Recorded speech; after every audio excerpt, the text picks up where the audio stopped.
And then there were 53. Welcome into the UC Health Training Center, everybody. I'm Matt Boyer, joined by Phil Milani. And Phil, we have it. The final roster, it is here. The big news, obviously, today, though, the Broncos deciding to part ways with TJ Ward. Yeah, it's a tough day all around the NFL. One thing's for sure, John Elway is not afraid to make some tough decisions. Look, he had to make a decision with TJ Ward. He's been hammered with that hamstring a little bit, sideline. We didn't see him play in the preseason at all.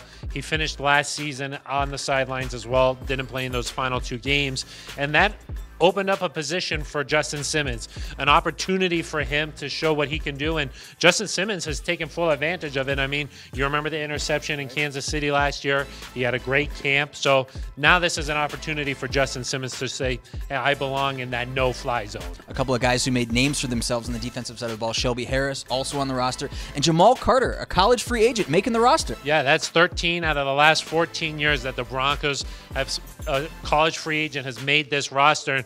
That's just a testament to John Elway and the entire personnel department. It doesn't matter where you're drafted here. If you come in and you can play football and you prove it out on the field, you play well in these preseason games, you're going to find your spot. You're among the 53. On the offensive side of the ball, we saw that Tyson Brylo traded to the Atlanta Falcons yesterday. Wide receiver, though, we thought that third wide receiver battle was going to be Jordan Taylor, Cody Latimer, Benny Fowler. One of those guys was going to separate themselves. It ended up being Benny, but they all made the team. Yeah, a lot of those guys made the team, but there was a lot of competition there, and the odd man out was Khalif Raymond, who can certainly maybe come back to the practice squad because he really showed that he has the firepower and he's fast enough to play in this league. But yeah, there's a lot of talent in that wide receiver room. We saw Jordan Taylor have another great camp. He played well in the preseason, had that touchdown against San Francisco. There was a lot of competition there. Benny Fowler, like you mentioned, won that third spot.